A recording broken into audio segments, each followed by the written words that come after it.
Voilà, merci. Bonjour à tous. Donc, comme on l'a dit aujourd'hui, là maintenant, tout de suite, on va se pencher sur la question qui a été bien amorcée d'ailleurs par les capsules vidéo, la question des situations compliquées que les adolescents rencontrent, des situations qui vont engendrer un peu de souffrance psychique, on va dire ça comme ça, et des personnes vers lesquelles ils se tournent pour essayer de trouver du soutien, de l'aide, un soutien émotionnel, une aide concrète, de l'information. Voilà. Et puis, il se fait, comme Marie l'a dit, je vais évoquer, surtout vers la fin, alors ça va dépendre un peu du timing, il va falloir m'aider à ce niveau-là, parce que je sais déjà que ça va un peu déborder. Enfin non, je n'ai rien dit. Et donc on va parler un petit peu de harcèlement aussi, on va essayer de faire des ponts avec la question du harcèlement. Parce que, en termes un peu de contexte, donc ce que je vais présenter maintenant est issu de deux choses. D'une part, une recherche actuellement en cours, on est plus ou moins au milieu du processus, mais comme je vais un peu vous l'expliquer, on pensait qu'il y avait des choses qui étaient déjà intéressantes à communiquer maintenant, sur la question donc, des ressources sollicitées, des personnes vers lesquelles les adolescents se tournent lorsqu'ils rencontrent des problèmes. Et le deuxième projet CRESAM qui a aussi qui alimente un peu cette présentation, sachant qu'il y a des ponts évidemment, on parle d'adolescents qui vivent des difficultés, etc. Donc évidemment, il serait absurde de cloisonner tout ça. C'est le travail d'observatoire qu'on mène au CRESAM depuis le début de l'année.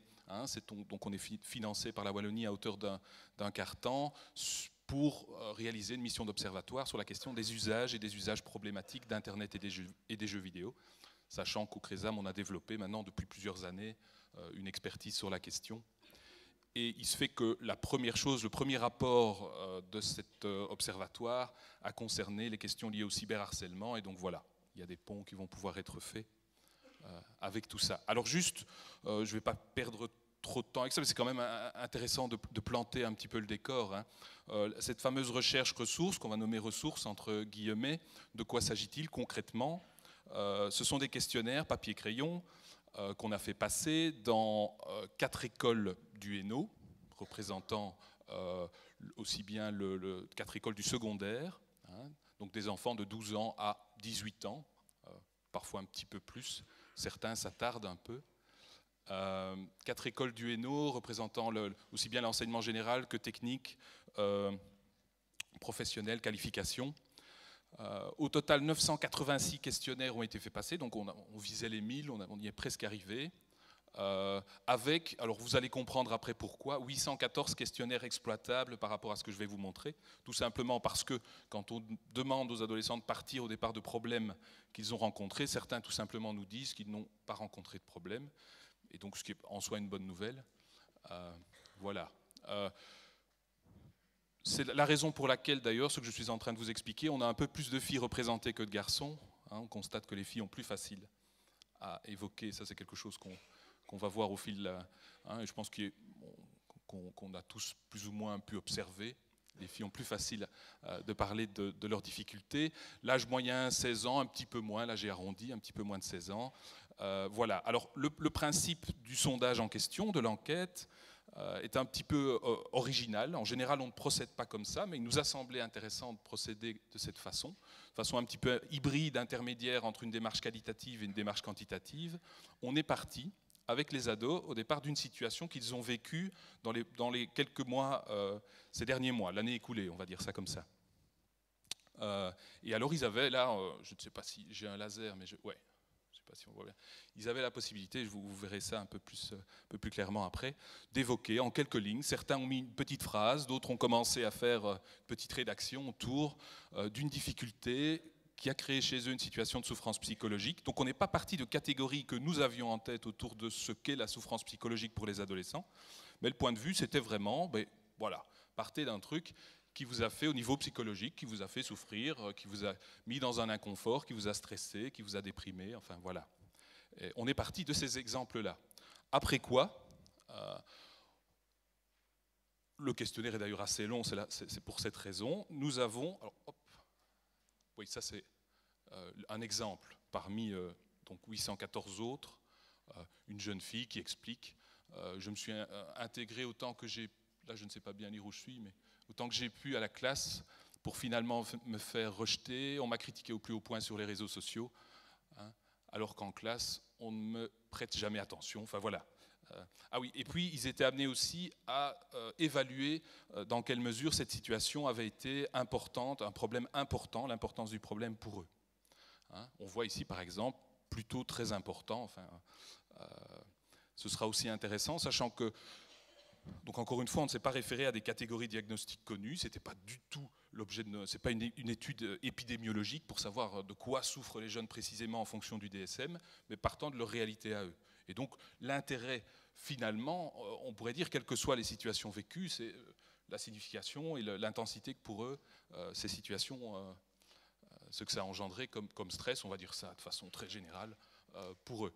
Après quoi, 38 ressources leur étaient proposées, plus des cases autres où ils pouvaient noter éventuellement d'autres ressources auxquelles ils se sont, on leur demande s'ils se sont adressés, s'ils en ont parlé. Alors, en premier, avec maman, j'en ai parlé, pas du tout, hein, etc. J'estime que l'écoute qu'elle m'a, etc., ou l'aide qu'elle m'a apportée a été très insatisfaisante, plutôt insatisfaisante, etc. Une échelle de Likert autour du degré de satisfaction. En quoi est-ce que ça a pu les aider ou non, ça a été satisfaisant ou non, le fait d'en parler à telle ou telle personne. Alors on parle de ressources, je devrais dire personne, parfois j'hésite un peu, tout simplement parce que parfois il est question aussi d'Internet, il est question de consulter un livre, sur la question de consulter des magazines spécialisés, etc.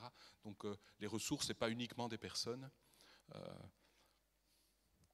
Bon, vous avez compris un petit peu le principe, hein, de l'enquête. Juste dire aussi, pour être honnête, et c'est très important, je fais un peu le fil rouge, je suis coordinateur de cette recherche-là, mais il y a plein de personnes qui y ont déjà travaillé. Je pense notamment à Anaïs, elle n'est pas là, mais qui a fait passer, hein, qui a été celle qui a été faire passer les questionnaires dans les écoles, et ce n'est pas une mince affaire de se retrouver dans les classes et de commencer à discuter de tout ça. Je pense aussi à Renaud, hein, qui est ici, et qui s'est occupé de l'encodage et qui fait le travail sur SPSS. Donc ça représente quand même pas mal de boulot. Voilà, ça c'est pour... Enfin, pour terminer avec le contexte, on est dans une démarche qui est en cours, comme je le disais, on est plus ou moins au milieu.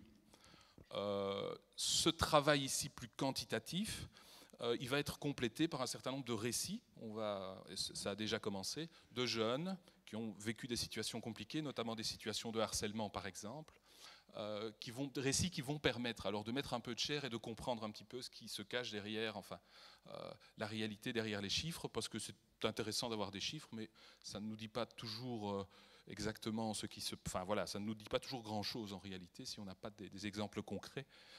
Je pourrais illustrer ça par ailleurs tout à l'heure. Une dernière chose, un rapport qui est disponible sur Internet, qui est issu notamment de cette démarche-là, et que vous pouvez trouver sur Internet, sur notre site, le site Cresam. Alors, voilà, venons-en plus concrètement. Je vous le disais, on n'est pas ici dans une étude épidémiologique, donc on est parti des récits des jeunes, des ados, pour après constituer des catégories en fonction, c'est-à-dire qu'on a pu coder en quelque sorte les histoires qu'ils nous ont racontées, les situations qu'ils nous ont racontées, mais j'insiste sur le fait, il ne s'agit pas de prouver qu'il y a autant de problèmes, de troubles alimentaires, c'est important quand même, parce que sinon un statisticien, il y en a peut-être dans la salle, ne serait pas d'accord évidemment avec la démarche. La démarche n'est pas celle-là. Autre peut-être chose à dire aussi, Jean-Pierre Lebrun l'a bien dit tout à l'heure, quand il a dit la santé mentale, plénitude, enfin je ne sais plus comment, il prenait la définition de l'OMS. Effectivement, à la lecture des 814 questionnaires, on se rend compte que cet état de plénitude, etc., c'est quelque chose d'un petit peu surfait. J'ai été personnellement extrêmement étonné de la manière dont les adolescents ont joué le jeu finalement de cette recherche, de cet exercice, et ont été, enfin voilà, il y a quelque chose d'extrêmement touchant évidemment à consulter et à lire comme ça à la suite, une succession de soucis, de problèmes, des problèmes qu'on pourrait classer de plus ou moins anodins, à des choses particulièrement dramatiques. Venons-en directement aux faits. Vous avez ici tout simplement après codage, une partie, les principales catégories de problèmes qu'on a pu, dans ce qu'ils nous ont raconté, hein, dans ce qu'ils ont évoqué. Ce qu'on retrouve, la chose qui est revenue, mais avec, voilà, de façon significativement la plus fréquente, la plus importante, ce sont toutes les difficultés relationnelles et éducatives dans la famille. C'est vrai que ça, c'est assez cohérent avec la représentation classique qu'on a de l'adolescence, à savoir, voilà, les problèmes avec les parents, on se dispute avec eux, etc. Par contre, ça vient un petit peu à contre-courant d'une représentation un peu stéréotypée, qu'a évoqué d'ailleurs aussi Jean-Pierre Lebrun tout à l'heure, de la famille en tant que cocon qui permet de se défendre, de se protéger, cocon sécurisé, qui nous protège de l'extérieur, de la rue, mais aussi d'Internet, ça c'est un grand classique, Internet qui vient s'introduire malgré les familles, etc., etc. Il y a toute une thématique, il y a une image qui est bien ancrée. Or, la réalité est évidemment beaucoup plus complexe que ça. Et certains jeunes qui ont des problèmes dans leur famille vont trouver des solutions sur Internet, ou en tous les cas vont trouver du soutien sur Internet. Donc il ne faudrait pas avoir une lecture... bon, je pense que ça paraît évident, notamment pour tous les thérapeutes pour enfants, mais c'est assez important à souligner. Alors si on, juste en quelques... Enfin, on peut, vous avez déjà peut-être eu l'occasion de voir un petit peu, juste si on fait la distinction, là je l'ai fait par genre, parce que ce qu'on a constaté en travaillant un peu les chiffres, c'est que ce qui permettait de créer les contrastes les plus intéressants, les plus significatifs, c'est quand on prenait les choses par genre, entre filles et garçons, il y a effectivement pas mal de différences. Hein. Alors, on l'a vu, les problèmes en famille, c'était quand même quelque chose d'assez partagé, même si c'est un peu plus les filles qui mentionnent ça. Donc encore une fois, ça ne veut pas dire que les garçons ne sont pas confrontés à ça, évidemment, mais visiblement, il y a une sensibilité peut-être un peu plus importante. Elles ont estimé que c'était une histoire un peu plus importante à raconter. Qu'est-ce qu'elles ont raconté aussi un peu plus? Le harcèlement, les situations de harcèlement. Hein, si on va attraper le mal de mer si on navigue sur les deux slides tout le temps, mais voilà, on voit quand même le harcèlement. Les filles qui sont en... C'est une couleur que je ne sais pas décrire, un peu improbable. C'est quoi, de l'ocre ou je ne sais pas, du brun. Voilà, elles l'ont évoqué de façon beaucoup plus fréquente, significative, enfin plus fréquemment que les garçons, ce qui ne correspond pas, si vous faites une enquête épidémiologique, on va dire ça comme ça, de façon classique, l'occurrence du harcèlement, enfin, c'est plus ou moins similaire chez les garçons et chez les filles. Ceci étant, ce qu'on voit aussi, ce que la littérature scientifique nous montre aussi, c'est que généralement le harcèlement a un impact émotionnel plus important chez les filles que chez les garçons. On est là sur des moyennes, évidemment, il ne faudrait pas se méprendre sur ce que je suis en train de raconter. Le décès d'un membre de la famille fait partie des choses, voilà, qui semblent, en tous les cas, les ruptures amoureuses, les problèmes de couple, les problèmes de cœur, les troubles alimentaires, ça fait partie, les troubles alimentaires, c'est étonnant, ça fait partie des catégories de problèmes que les adolescents désignent avec les termes utilisés par les psychiatres eux-mêmes. Donc ils sont boulimiques, ils sont anorexiques, enfin, ça a percolé visiblement dans l'imaginaire collectif, et donc... Et puis les grossesses, alors entendons-nous bien, il n'y a pas une épidémie de grossesse dans les écoles du Hainaut, mais c'est des préoccupations autour d'eux. Donc j'ai eu un rapport non protégé, du coup pendant 2-3 semaines je stresse beaucoup parce que, etc. Enfin voilà, c'est des choses de cet ordre-là. Au niveau des garçons, là c'est aussi, il y a des tendances, mais ça ce sont des tendances qu'on va retrouver de façon assez systématique dans la littérature internationale. Donc notamment les difficultés d'apprentissage, les mauvais résultats scolaires sont très majoritairement évoqués par les garçons. Les situations de violence physique, la consommation de psychotropes, voilà, ce sont les principales catégories pour lesquelles les garçons se distinguent, on va dire ça comme ça.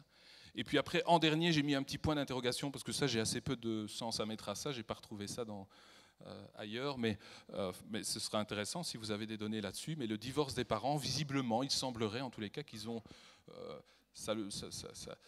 ils ont peut-être une sensibilité plus importante, étant adolescents, aux situations de divorce de leurs parents.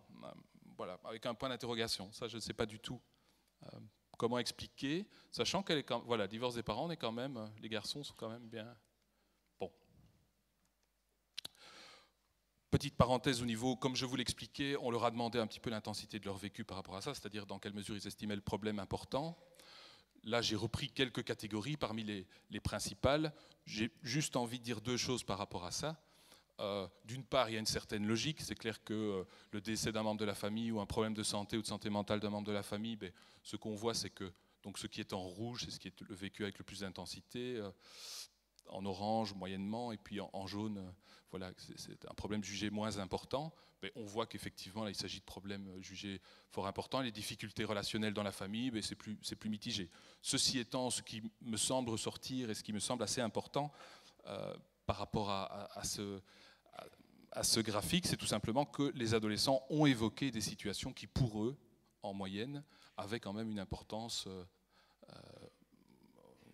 une grande importance. Ils ne se sont pas contentés d'évoquer des petites choses, éventuellement pour passer à un autre exercice, je dirais ça comme ça, mais ils se sont mouillés en quelque sorte dans l'histoire. Alors, concernant, vu qu'on évoquait un graphique qui fait la distinction entre les genres, et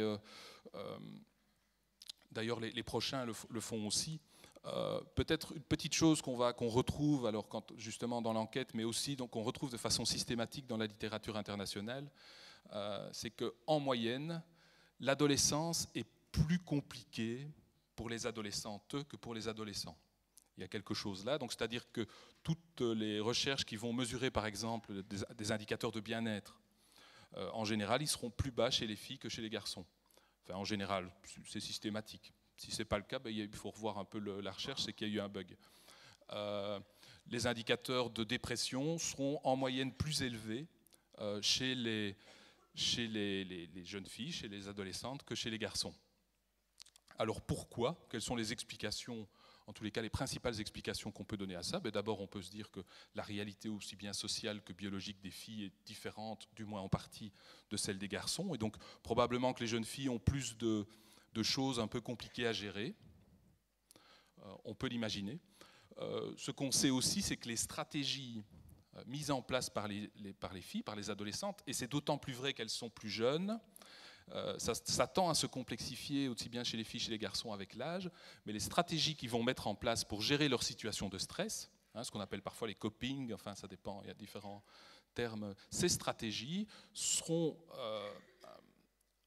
on va dire, plus susceptibles, on va dire moins adaptées ou plus susceptibles de générer ou de renforcer le stress chez les jeunes filles. Ce sera par exemple des stratégies de résignation et de rumination, on va dire ça comme ça.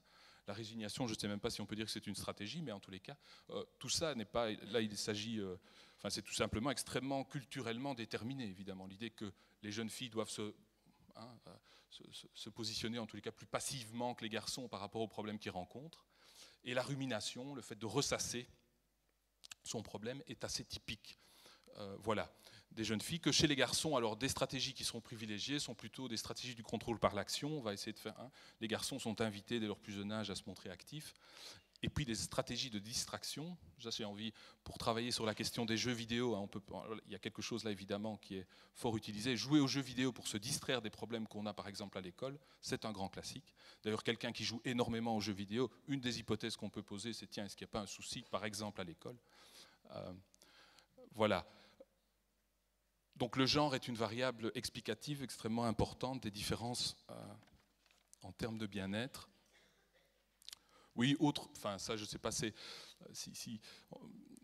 d'autres éléments dans ce sens-là. C'est une recherche de l'INSERM qui ressemble un petit peu à ce qu'on est en train de faire pour le moment au CRESAM, qui a été faite en 2015, donc elle est toute récente, dans laquelle ils ont demandé, c'est aussi un panel, là on est sur 2000 aidés, je pense, enfin plus de 2000 jeunes, on leur a demandé la différence entre filles et garçons lorsqu'ils ont des pensées du type « la vie ne vaut-elle pas la peine d'être vécue ?» Et alors ce qu'on observe, les filles auront plus tendance à s'isoler, à écouter de la musique, à écrire, à se faire du mal, à lire des livres. Et à chaque fois, de leur côté, les garçons auront plutôt tendance à jouer aux jeux vidéo et faire du sport. Ces distinctions entre filles et garçons, on les observe notamment dans les loisirs numériques. Les jeunes filles vont préférer, on est sur des tendances, des moyennes, donc ça ne parle pas d'un individu en particulier, mais les filles vont préférer se retrouver par exemple sur les réseaux sociaux pour discuter de ce qui s'est passé à l'école, de ce qu'on ressent, des choses comme ça. Les garçons vont se retrouver aussi ensemble, c'est très important pour eux aussi de se retrouver, mais ils vont se retrouver autour d'une activité commune, ce qui va leur permettre de faire l'économie d'évoquer leurs sentiments, ce qu'ils ont ressenti, etc. Donc l'activité commune, si c'est les espaces numériques, pour les plus jeunes au début de l'école secondaire, ce sera Clash of Clans, pour ceux qui connaissent, ce sera des jeux vidéo sur lesquels ils se retrouvent en réseau, qui leur permet finalement de rester en contact, d'être ensemble, mais sans parler de leur intimité ou de choses qu'ils n'ont éventuellement pas envie d'évoquer. Et visiblement, Ça a pour certains problèmes, ça a une certaine efficacité de se distraire quand on rencontre des soucis, du moment que ça n'est pas boire de l'alcool. Alors, vu que la thématique ici du colloque, ben, c'est tout simplement santé mentale et puis école, voyons un peu si on se centre sur les thématiques qui ont été évoquées par les ados qui concernent le milieu scolaire, hein, un petit focus là-dessus. On voit tout simplement, enfin là, il n'y a pas grand-chose à en dire, mais juste que les difficultés d'apprentissage et les mauvais résultats sont effectivement la problématique numéro 1 qu'ils ont évoquée. En bleu, ce sont encore les garçons, toujours cette couleur improbable pour les filles. Et donc on voit une problématique nettement masculine. Et dans l'ensemble, les problèmes à l'école sont plutôt évoqués par les garçons. Ensuite viennent les difficultés relationnelles avec les autres élèves. Donc quand il était question de harcèlement scolaire, par exemple, il y avait un codage, on a mis un code harcèlement et on a mis un code difficulté relationnelle avec les autres élèves. Donc on va retrouver ces problématiques de harcèlement, entre autres ici. Voilà. Venons-en maintenant à ce qui faisait un petit peu le cœur du travail, la question qu'on se posait en définitive, vers qui les adolescents se sont tournés, vers quelles ressources, on va dire ça, se sont tournés, lorsqu'ils rencontraient le problème en question.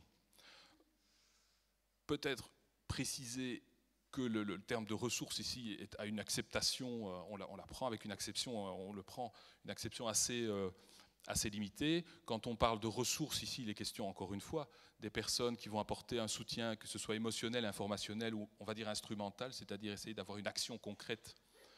Par exemple, si je vais voir le directeur d'un établissement scolaire parce que j'ai un souci de harcèlement, mon objectif il est essentiellement instrumental et non émotionnel. Je n'attends pas du directeur de l'école qui me soutienne émotionnellement. Par contre, j'attends qu'il le fasse cesser, par exemple, le harcèlement dont je suis victime. Évidemment, la notion de ressources pourrait faire appel à beaucoup d'autres choses. Ça peut faire appel aux ressources internes aussi, toutes les stratégies plus cognitives, etc., qui sont mises en place par tout ce qui va se passer dans la boîte noire, on va dire ça comme ça. Et puis il y a aussi des ressources très importantes auxquelles on ne parle pas de nos problèmes, mais qui jouent un rôle important dans le fait de supporter les problèmes qu'on vit. C'est exactement ce que font les garçons quand ils vont dans Clash of Clans, par exemple. Ils ne parlent pas de leurs problèmes, ceci étant, la présence de leurs copains est vécue par eux comme extrêmement importante. Donc, une ressource, ce n'est pas nécessairement quelqu'un à qui on parle de ses problèmes. Ceci étant, ici, c'était compliqué de commencer à... on n'allait pas faire... Donc on s'est centré ici, évidemment, sur ceux à qui ils ont parlé de leurs problèmes. Alors juste, petite ici, les filles et les garçons, juste là, c'est la question du nombre de ressources. C'est-à-dire à combien de personnes, si on dénombre, à combien de personnes ils ont parlé de leurs soucis. Des soucis qu'on vient donc d'évoquer. On voit, et ça c'est quelque chose qu'on retrouve aussi dans la littérature, que la stratégie de soutien social, le fait de parler de ces problèmes, évidemment, est un peu plus pratiquée par les filles. Et si on ajoutait une pondération, on ne l'a pas encore fait, je ne sais pas si on le fera, ça n'est pas nécessaire, mais en général, elles expliquent il y a plus de personnes à qui elles en ont parlé plus abondamment, on va dire ça comme ça. Parce qu'il y avait moyen de dire, j'en ai parlé un peu, beaucoup, etc., passionnément. Donc on voit qu'il y a un peu plus de ressources. Alors, autre élément, peut-être question qu'on peut se poser par rapport à ça, parce que ce qui est étonnant, c'est quand on fait le bilan finalement, on voit une moyenne de 5 plus ou moins de personnes à qui les garçons ont parlé de leurs problèmes, une moyenne de 6 à qui on se dit, mais finalement, ça fait beaucoup de ressources. Comment ça se fait? Or, on a la représentation assez classique des situations problématiques dans lesquelles les ados rencontrent une difficulté et n'en parlent à personne. Je pense que la représentation, l'ado n'en parle à personne, alors c'est un raccourci qui traduit une réalité un peu plus complexe. Et d'ailleurs ça, les récits qu'on est en train de réaliser, qu'on va continuer à faire, permettent de donner une explication à ça. Les ados qui n'en parlent à personne, alors on peut penser qu'il y a ceux qui ont dit qu'ils n'avaient pas de problème, et, ceux de tout à l'heure que j'évoquais, mais on peut aussi surtout penser que les ados qui n'en parlent à personne, en fait, ils se situent, et d'ailleurs chez les garçons, ils sont beaucoup plus nombreux, ils se situent en fait dans ceux qui peuvent dénombrer une ou deux personnes à qui ils en ont parlé. Parce que quand on fait quand on écoute le récit d'un ado autour de ces démarches, c'est extrêmement rare, quand vous avez un problème qui dure par exemple pendant plusieurs semaines ou plusieurs mois, c'est extrêmement rare que personne ne soit témoin, que vous ne soyez amené à échanger rien du tout autour de ça. hein. Ce qui arrive le plus souvent, c'est par exemple, si on prend une situation de harcèlement, une amie est témoin de ce qui se passe dans la classe, on en parle un peu avec elle, il se fait que la réponse qu'on obtient est assez insatisfaisante, l'amie ne sait pas trop quoi faire, etc. Et ça s'arrête là. En général, les situations dans lesquelles l'ado n'en parle à personne, entre guillemets, c'est plutôt des situations comme ça. Il y a quand même une ou deux personnes que l'adolescent a croisées, hein. Ceci étant, en moyenne, il y a quand même souvent beaucoup de monde impliqué. Alors de qui s'agit-il? À qui en parle-t-il? On voit deux piliers qu'on va retrouver, quelle que soit finalement la nature du problème, parce qu'on s'est aussi amusé en fonction de la catégorie de problème, d'essayer de voir est-ce qu'il y a les deux piliers qu'on va retrouver systématiquement et qui sont quand même assez bien représentés. Enfin, ça représente une grosse majorité des ados. Ils en parlent à leurs amis proches. On a fait la distinction entre amis et connaissances, copains. Non, ça c'est cousin. Enfin bref, il y a quelque part copains là-bas. Leurs amis et leur maman. Les mamans ont évidemment un rôle privilégié. Ça commence tout petit avec le bureau des plaintes, je pense que tous les mamans connaissent ça.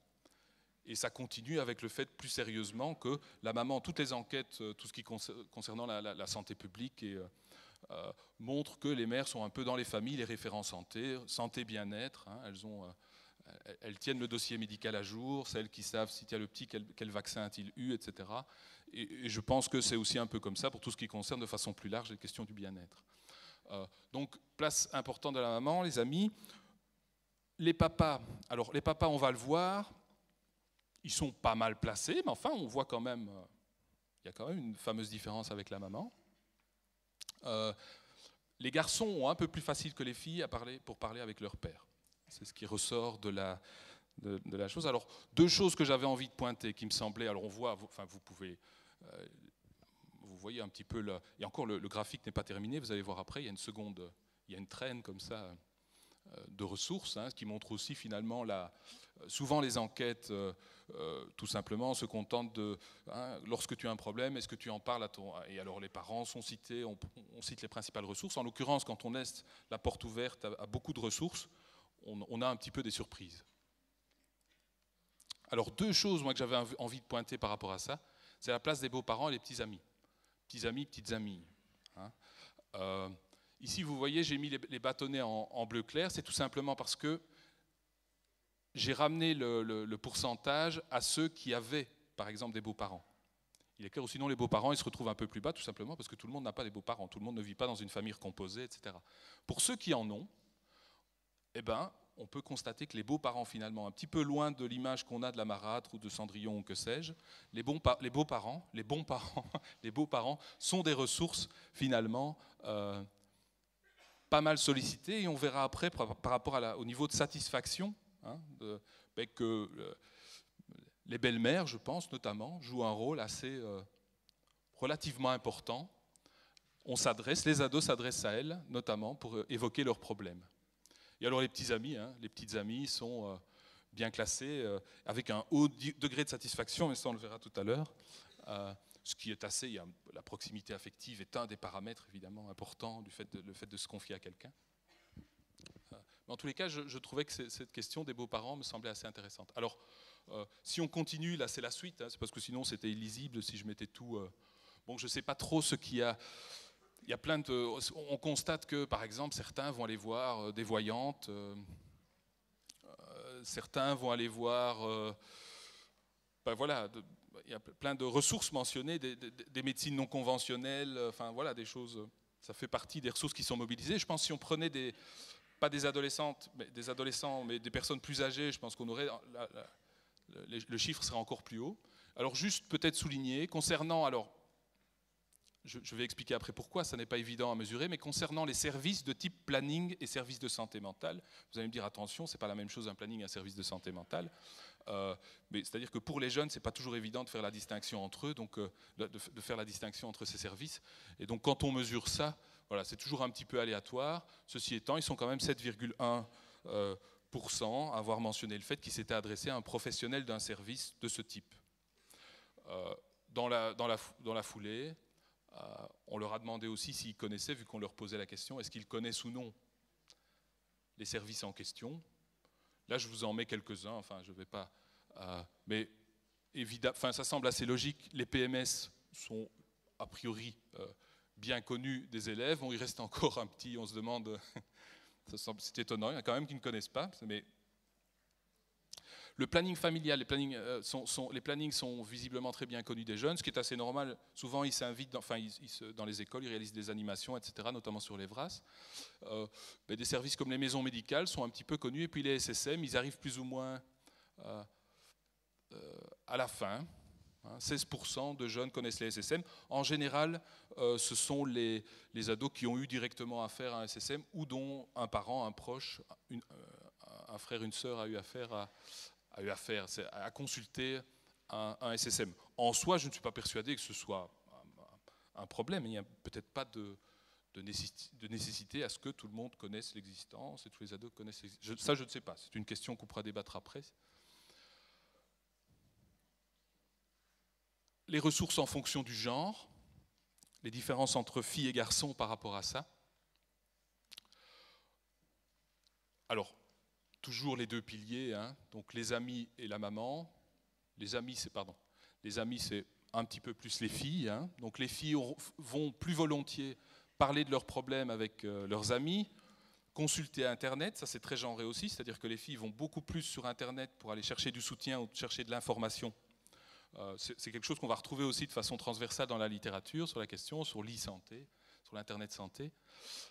Parler aux parents d'un ami, donc c'est-à-dire, notamment il y avait cette catégorie, j'en ai parlé aux parents d'un ami, mais c'est-à-dire aller s'adresser à un adulte un peu périphérique à la famille. C'est vrai aussi pour la marraine, c'est vrai aussi pour... voilà, il y a comme ça des figures qui reviennent plus fréquemment, les filles ont plus facile à aller chercher de l'aide en périphérie de la famille, on va dire ça comme ça. Et puis un autre constat, je pense que ce n'est pas la première fois que ce constat est fait aussi, elles ont beaucoup plus facile, elles vont plus volontiers consulter les professionnels, les psys privés, les médecins généralistes, les PMS, les plannings, les SSM, toutes ces catégories-là, en général, les filles sont mieux représentées, on va dire ça comme ça.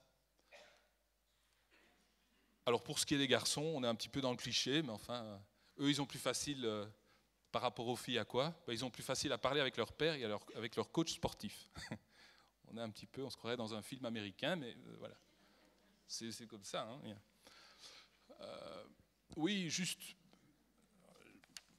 un élément là, je focalise un peu là sur le genre, mais c'est une variable importante. Hein. Juste, là, c'est pas au niveau de notre étude, mais la littérature, encore une fois, montre bien que dans les variables explicatives du bien-être, si on classe ces variables, quand on fait des analyses statistiques, le genre arrive toujours en premier, donc l'explication, ce qui explique le plus, on va dire ça comme ça, les différences au niveau de l'indicateur bien-être.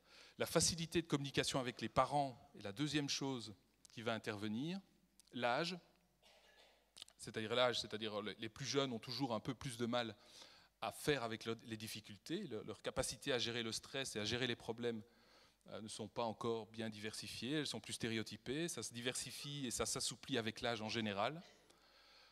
Et puis la facilité de communication avec les pairs, finalement, n'arrive qu'en 4e position. Or, peut-être qu'intuitivement, on aurait tendance à se dire, les ados, finalement, il y a plein de choses qui se règlent entre copains et c'est probablement l'indicateur le plus important. Il n'y a rien à faire. Tous ados qui sont...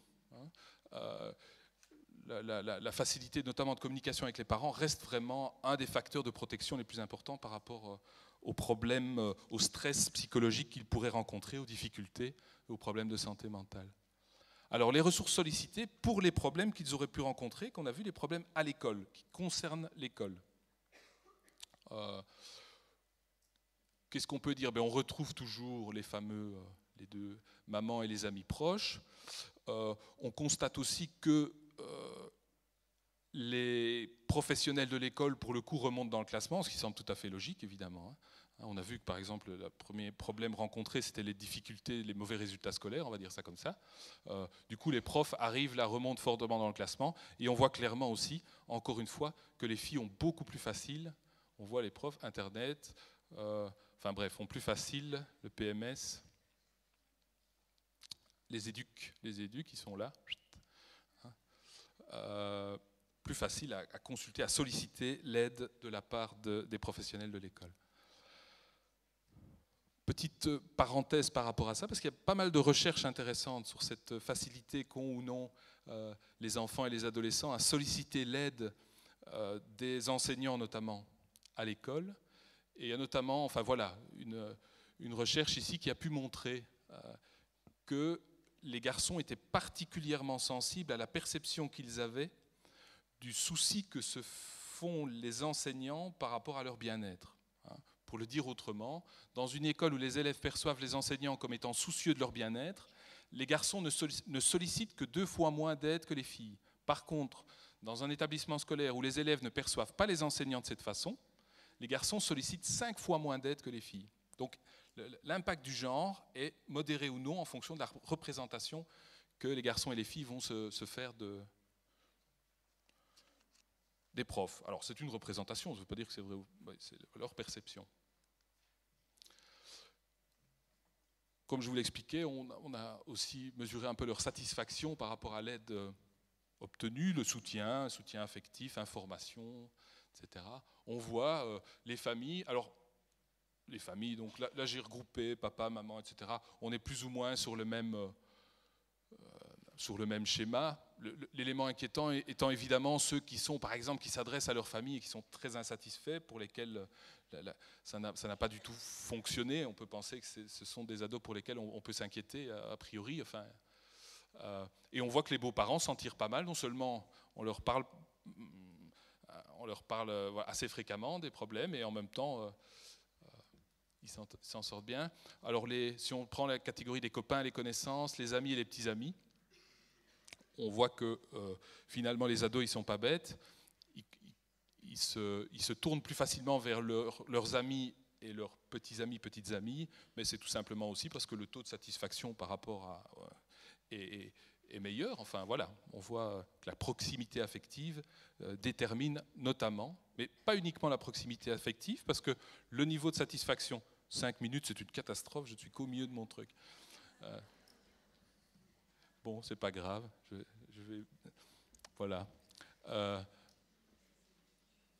On voit aussi qu'il n'y a pas que la proximité affective qui joue, parce que leur niveau de satisfaction, lorsqu'ils ont consulté le professionnel d'un service de type service de santé mentale ou planning, on voit finalement que ça s'est visiblement relativement bien passé en moyenne. Alors, 5 minutes pour parler de harcèlement. Je vais passer tout ce qui est définition, tout ça, prévalence classique, la dimension cyber du harcèlement qui semble, voilà, le harcèlement ça a toujours existé, mais il est clair qu'Internet est venu rajouter est venu rajouter quelque chose. Je vais peut-être, voilà, 2-3 choses par rapport à ce que j'ai évoqué déjà concernant par exemple l'intensité du vécu, vu que ça fait partie des choses qu'on a essayé d'un peu mesurer ou qu'on a sondé dans l'enquête. On sait qu'une situation de harcèlement en moyenne sera d'autant plus mal vécue qu'elle concerne une fille. Plus la personne est jeune, plus la jeune fille est jeune, et plus la situation sera vécue avec une intensité forte. Le fait d'être harcelé via des photos et des vidéos, on sait que l'image a un accès beaucoup plus direct à nos émotions que l'écrit. Ce n'est pas la même chose de voir la photo d'un accident ou de s'entendre raconter un accident, évidemment. Par exemple, enfin là, et être harcelé via des appels téléphoniques sur son portable, évidemment, entendre la voix de quelqu'un, c'est quelque chose d'assez angoissant.